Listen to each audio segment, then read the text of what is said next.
Welcome back to Earthbound. We've traveled to the past. We've even turned ourselves into robots so we can finally confront Giygas. As it turns out, all this time he's been attacking from the distant past. Which is weird because he actually succeeds in like 10 years' time. Then that's why you don't do time travel as a device, folks. And, well, honestly, we'll probably be able to wrap our heads around that a little bit more in just a moment. But, a couple points that I wanted to note was, for one, the area that we're currently in is called the... What was it, like the Cave of the Past? Yeah, Cave of the Past. Cave of the Past. The area that we were in very briefly when we were in the present was actually called the Cliff That Time Forgot. Mm-hmm. Which, I think that's a super cool name. Which I said a couple times in the previous episode, but whatever. Yeah, the Cave of the Past, that's what this is. So the Cave of the Past, the Cliff That Time Forgot. So you may recall, the Cliff That Time Forgot actually had an opening out to the Lost Underworld. Mm-hmm. Because it's not the first time we saw that. You kind of poked your head into a cave when we were in the Lost Underworld, and we came onto a small ledge that we looked out and we couldn't really do anything in. And that's where we just were. Which means all of this area connects to the Lost Underworld. Yet it is deeper still, and in a weird place at that. Which means all this time, and this is just kind of a neat thing to have realized, Giygas has been attacking from what is effectively the center of the Earth. I just thought that was cool. I'm gonna walk into the cave now before this monster attacks us. Alright.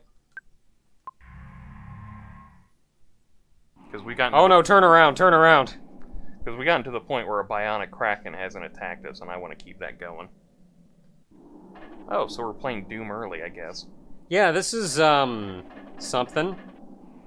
You know, all those... Before you get too far in, you know how I've been talking this whole time about this is like a kid's adventure? Yeah. This is something that, like, a kid would want to go on, the kind of adventure they dream up.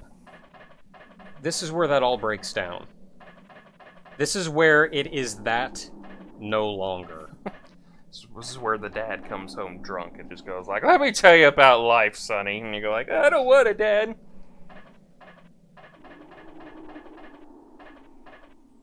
Ooh, yeah, Ogre's going on these little strands. He's the trendsetter here. You can do it. That is a thing you can do.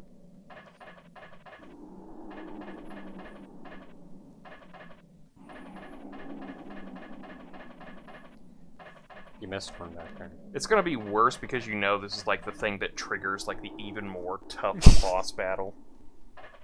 It's like Final Fantasy VII, you get like to level 99, and like Sephiroth is way tougher. Or like you junction too much in Final Fantasy VIII, just like a bitch to finish. Hey, by the way, you walk down all the little side things on here. Time to hit you with the hard ones. Yeah. That's undulating. When did we play Alien Isolation again? Last year. You mean now? Also, probably. That's...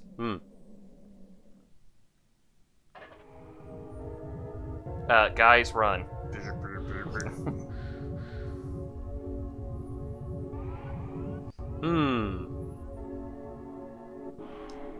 Mother brain.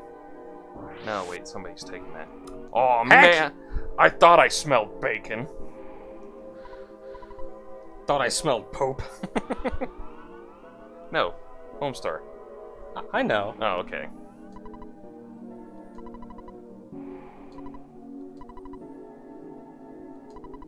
Yeah, we've been following your trail for quite some time.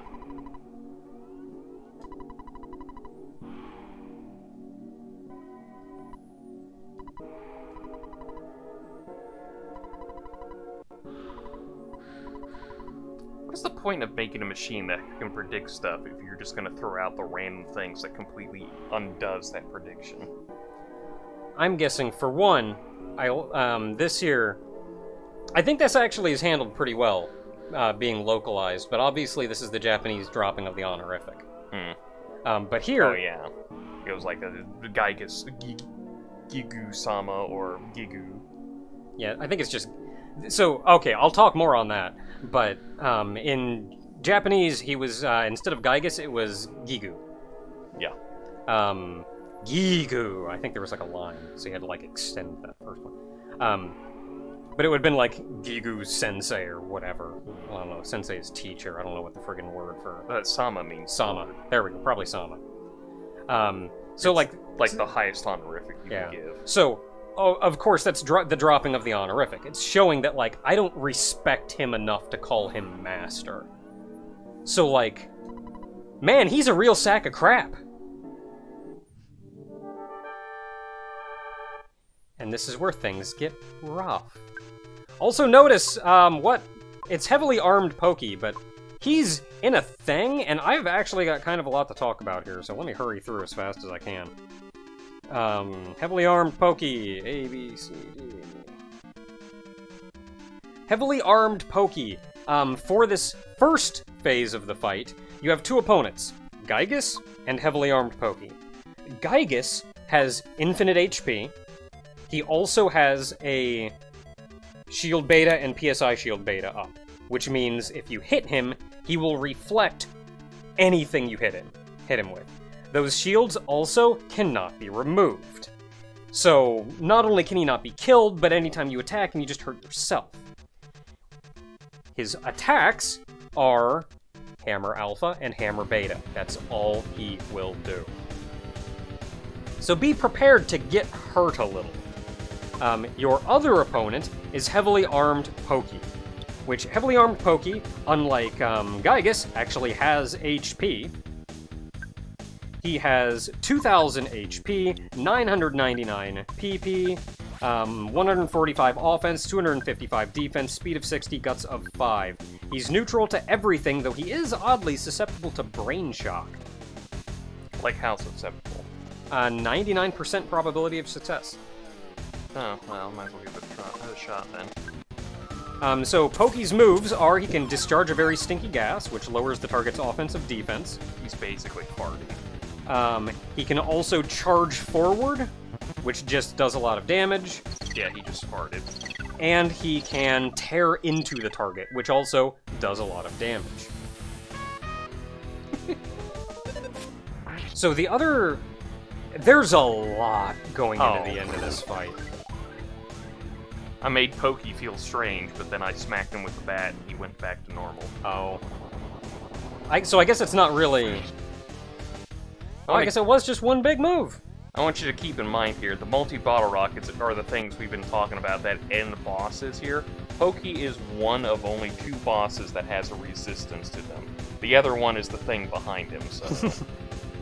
Just want to make that clear, that there is no point. Yeah, he's also got, like, what, 255 defense, so, like, everything you hit him with is gonna... No, he has, like, it's a programmed natural resistance. Well, I mean, on top of that. So, like, almost anything you hit him with is gonna dink off of him. So, this is another point, though, where everything I've mentioned before up until now has kind of led on this being that cool, childlike adventure that you go on. But, like, how does that childlike adventure end? Here's a big bad, you beat him up, you're done. You go home and everybody's happy and everybody celebrates you. This isn't part of that.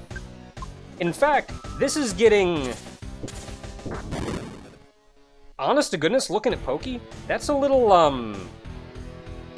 Geiger. Oh yeah, no. That's like, specifically why I brought up aliens at the beginning there, was like, it's definitely, is that Giger? Giger? Geiger? I don't know. I think it's Giger. I think somebody was like, oh, it's actually pronounced Giger the whole time. But, like, just given the, like, lighthearted, fun adventure we've been going on up until now, friggin', I said earlier, nothing dies in this game. Nothing dies. And yet, like, we walk in here and we're greeted with intestine floors and a Giger abomination. Abomination of a spider craft that Pokey's in. Then we've got Giygas behind him, just with our friggin' giant, distorted, pixely face staring back at us, using our own PSI back at. This friggin' messed me up as a kid. Going on that whole adventure up until now, and then, like, Hmm.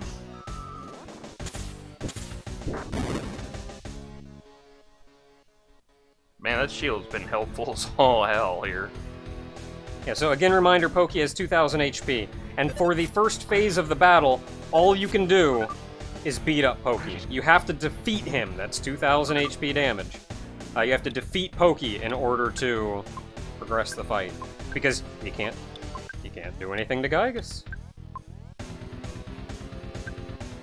And also of note, Giygas hasn't said anything. He hasn't taken any actions. He hasn't shown any personality. Well, he just did alpha. He hasn't done anything. All he's done is when you showed up, he showed your face in his big machine eye, and then started using your PSI back at you. Like, what is it? What is he? Oh, there you go. I think we got lucky and Pokey just like farted the entire fight because he tried to tear into somebody and missed Pooh. Yeah. So. Okay, so we managed to take out Pooh's, or not Pooh. We managed to take out Pooh. Oh god, he's gone confused. And this is where maybe we'll learn a little bit more about Giygas. This is just, I hate that like stereotype in like Japanese media that's like you're 100 years too early to face me, and it's like, bang, I win. And this is a similar thing in the Mother 2. The number he says, I think the number he says is an actual number instead of a made-up number here. Yeah.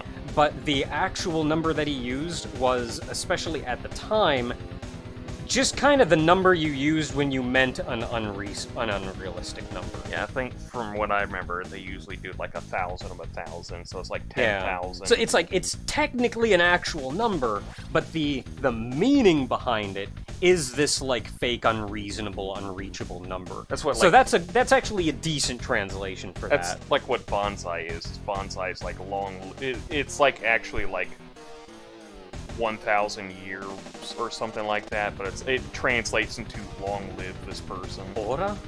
Yeah, that too. But it's basically the same thing. It's like, we're just gonna throw out an unreasonable time for a human to live and just say, like, we're gonna last that long. Yeah. Bonsai? Why?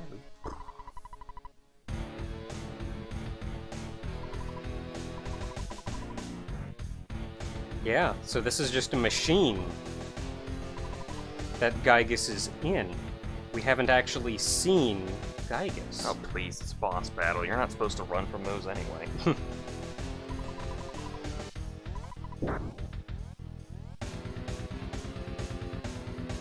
Is that you turning off the machine or farting?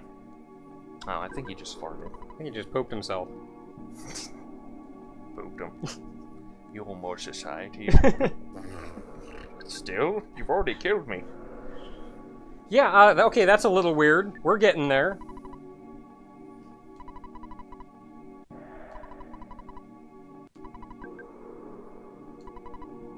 It is so weird, especially coming from us who have only played Earthbound, to know that like Giygas Gigu. Gigu in Earthbound Beginnings was just like, you don't even know he exists in Earthbound Beginnings until like the very end, like when he shows up. Yeah. So. And then there's this whole thing of like, he's kind of an important character, and he ties in with the main character's family and all that, and their past. And yeah, and there's like a huge story and does behind like all the that. PSI thing, and then he shows up in here. You get mentions of him early on and little bits and pieces here, and by the time you actually meet him, he's essentially just not even existing anymore. Like, yeah, he's an idiot god, which, funnily enough, let's see if I can actually find this. Really? Everywhere else you have it, but it's not here. Okay, yeah, things just got a little weird. Did you turn off the background by accident? No, we turned off the enemy. So yeah, we can't even see it. What is it? It's everything. It's everything and nothing. I'm gonna shoot a bazooka at it. Go for it. No, I'm gonna have Pooh mirror it.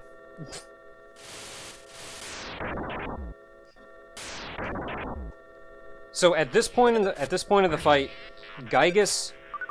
Oh boy, actually got a lot to talk about here. So we'll see if I can get through it all. I also think we still have technically our offense down. Probably. Does the neutralizer take care of that, or is that just maybe? I don't know. I'm gonna do that just for. Yeah, but I've actually got kind of a lot to talk about here. The first of which is, if you ever played Earthbound Beginnings or Earthbound Zero, you saw the final boss of that was named like Gigu. It's like Giyggu or however they spelled it there. It's later been localized as like Giegui or something, but the original Japanese pronunciation was Gigu. Come Earthbound, the final boss here is Giygas. But in Mother 2, Giygas' name was Gigu. Never any difference between them. Yeah. The intention is that character. this is the same character as Earthbound Beginnings. Now, what exactly transpired to turn Giygas from that into this is unknown. It's just healing Alpha that gets rid of crying, right? Or do I have to do Beta? Because I know I did it for confusion, but I think Beta's the one that does crying. Beta does crying. All right. Yeah, so the thought is after you defeated him in Earthbound Beginnings, he focused so intently on his own PSI that in making himself stronger and making himself mentally more and more and more powerful, he eventually destroyed his own flesh, destroyed his own body, destroyed his own mind, eventually turning into this. That's the theory, anyway. There's no hard information on what transpired between games. Also of note, Giygas' attacks have no form. They're not PSI, they're not physical-based. That's the no reason. shield will guard against his moves. That's the reason I use the neutralizer, because there's no point of having the shield up, because they're PSI, but they're not coded for it. And given his appearance, given what he looks like, given the nature of his attacks, given the nature of his mental state, very, very Lovecraftian. Which goes back into Pokey doing the whole almighty idiot thing.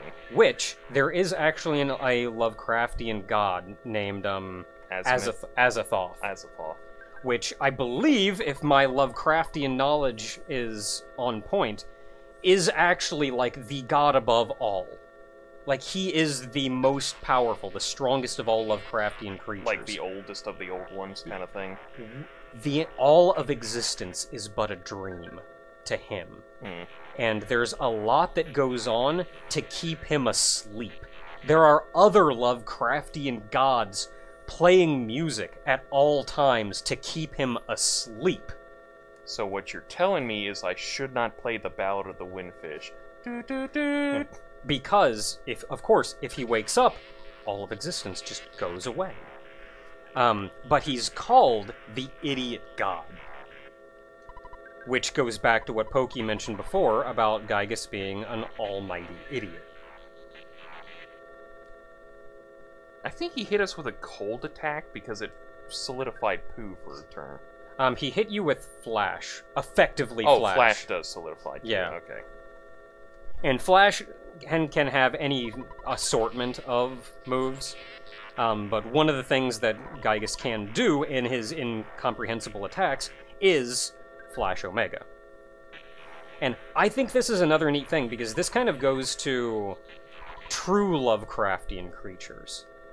Which, when you think of a Lovecraftian creature, you think of something like Cthulhu, or something. Which, when you think of Cthulhu, of course, he's been distorted and distorted. You kind of just think of a big strong guy with kind of like squid tentacles around. Yeah. And he's become physical enough in our comprehension of it that you think, oh, get something big enough, strong enough, or whatever, you can just fight him and duke it out. And that's not how Lovecraftian gods work. They're beyond our comprehension. They're beyond our mortal realm. You can't attack one. you can't fight one. And in turn, if they actually tried to do anything to you, for one, they can't think down to our level. But if they could, we, of course, wouldn't be able to comprehend the nature of his attack. I like how Jeff still had a turn to go through, so he fired a bazooka at this. So what we've found at this point is... At this point, we've found that despite beating on Giygas for as long as we haven't been able to do anything to him, and Pokey just showed up to taunt us again! We can't do this on our own.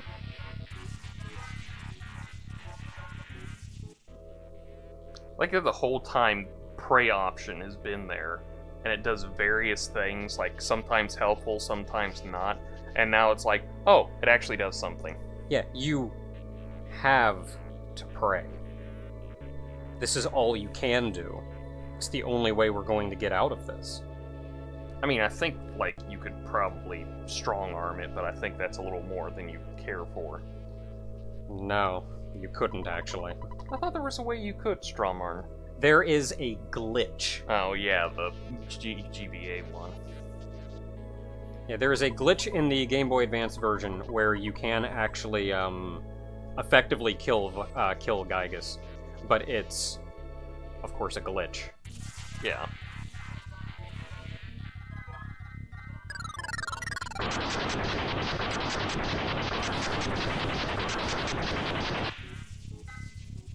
Also, another glitch is if you can survive for 255 turns, the battle ends. Oh, it's another one of those, like, that overflows like an the overflow memory. thing. Yeah. I still want to shoot a bottle rocket off into this, but I don't... I mean, we're not going to use them for anything. What's the point? Yeah, those bottle rockets were mostly there for the final Starmen and Pokey. I know it's not going to work, but I would just love it if Pooh just turned into an abomination at this point, too, and it's like, oh, crap, what do we do? Oh, also, I never even got a chance to do it. I'm just going to do PSI Starstorm Omega. Alright, yeah, we've never seen it. That's a lot of Nesses. So one more thing to mention. Have you been hoarding some of those NES throwback things? What were those things called? What? The NES classics? Oh, Pooh's dead. Well, oh, by the way, I mentioned Flash Omega. Flash Omega has like a 3 in 8 chance of just killing someone. So, you know. Yeah, I was gonna have Pooh try to turn into an abomination. Apparently he tried to, and his brain just went, ah! Hey, it's those guys what showed up. Hey! So this is interesting, because I mentioned before... And the text is the dead text. So I mentioned before that I didn't... It felt like our entire adventure to go out and get the Soundstone melodies didn't actually accomplish anything. Like, what was really the point, other than getting some stat boosts for Ness? Everything else was going to work its way into the plan on its own. One thing it did do was make us a lot of friends.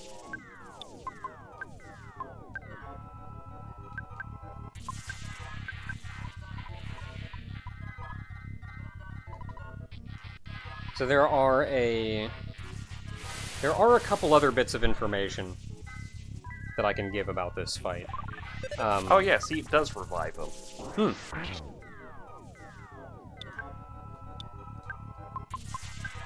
Oh, I forgot to pray with Paula. I just went like, let's just have everyone smash. That'll kill it. It's worked so far.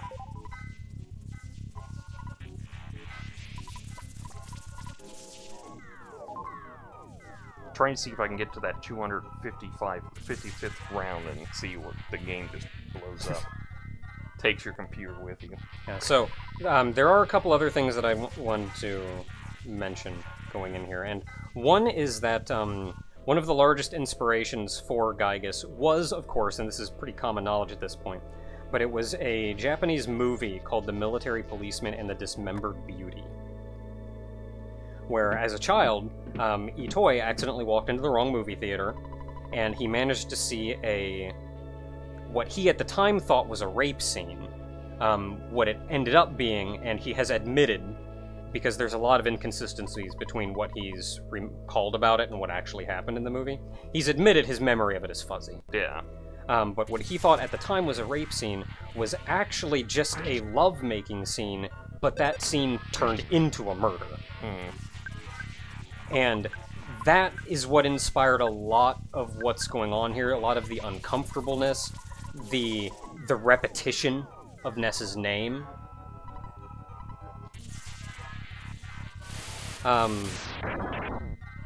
So that's where a lot of this... Hey, Franklin Badge. Hey! I mean, talk about going out with a bang. I'm trying to come to terms with everything happening right now.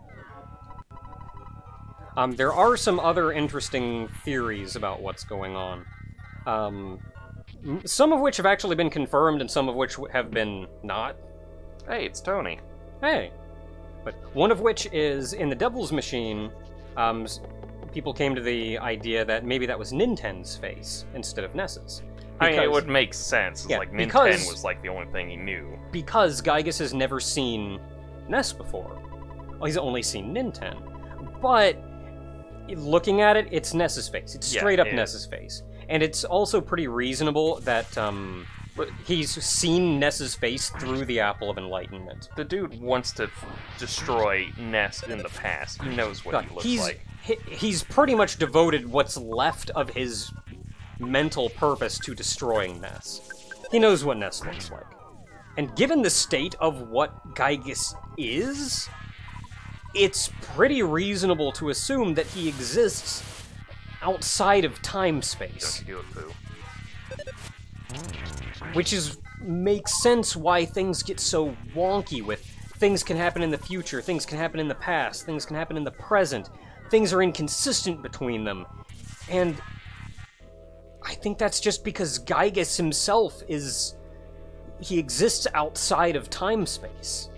He kind of is and affects whatever it is that he affects. He's essentially just psychic power right now. He has no physical body. Even though somehow we're hitting him. I mean, that was an earlier turn, so... Yeah. The last theory, of course, is... And this is one that I'm actually glad was proven false. But if you look at the background image, you can kind of see what looks like a baby's head. I don't think we can see it yet. You can. Can you? Yeah. Is this the scene? Yeah, this is the one. You can kind of see what looks like a baby's head going into a body. Yeah, now. Like the ultrasound kind of look to it. So the idea then, of course, fans took that and said, like, oh, so that means Giygas is like a fetus and we're aborting it. And no, that's false. Itoy has gone on the record to say that is false. It's purely coincidence that that one small bit of the graphic happens to look like a nose and mouth. Purely coincidence. You can kind of see it right there. It's like nose, a little bit of a mouth. I can see it. I don't have to point out the screen for my sake. No, I'm pointing for everyone. They can see my finger. That's news to me. That has been since turned into a slightly more realistic theory about, Hey, it's Frank! It has been turned into a slightly more realistic theory about that we have to go into the past to kill Giygas, like, as a child, when he's young, before he reaches full power or whatever. But again, that's not it. We're still dealing with a Giygas that has become Giygas after he was Gigu, effectively. What I just always saw it as, like, it's just immense psychic power swirling in a vortex of, like, I'm assuming that are trying to make faces, but just can't because they don't understand faces anymore. Sorta, yeah. Like, that's about all it is. It's... Like, there is no physical form. There's no nothing. Basically left, what really. it is. It's a thing that has lost the idea of what a physical form is, trying to make a physical form again, but just can't. Oh, right, I was going to try to mirror.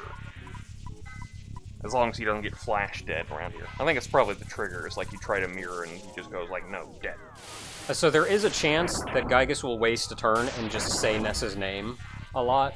I think he did that a couple times. But we have gotten to the point where he's far enough gone that you see him say something before every attack. And I think that dialogue is so cool. It's just like this whole scene is so horribly unsettling. Oh, and the music even.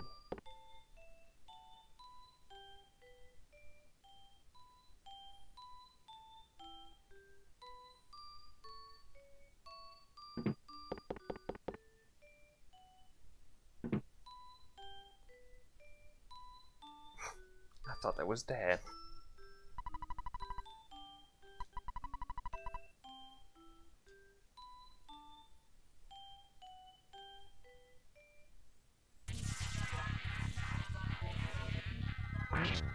$1,500 damage to Giygas. Yeah. Gee, I wonder why. But you'll notice, like, we had to make Giygas' defenses unstable. So, like, Giygas, who's already Make sure you put a warning in there at some point. I put one at the beginning of the whole series. Yeah, just another one for here specifically. But we had Giygas' whole existence anymore is unstable, but, like, to start collapsing. And now, the more we pray, the more damage we do.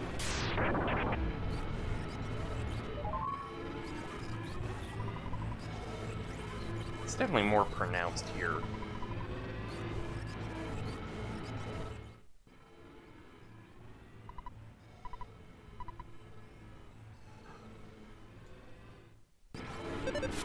Let me tell you what a kick in the pants that is. Like, you're doing all you can against this friggin' thing. You're just trying to hold on. You don't know what's going on. You found something that was kinda working, and then that happened. I'm gonna still keep shooting a bazooka at it.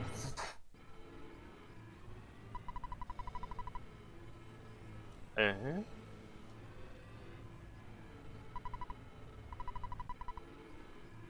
Gnarly. 3,000. Hey, that's my name. Or at least my screen name. 6,000. That's what I designated it. Hey, that's starting to look familiar. 11,000.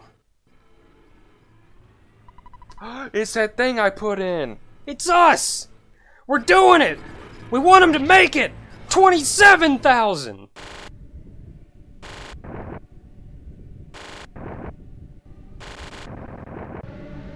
I must have crit direct hit it right for us to be in there.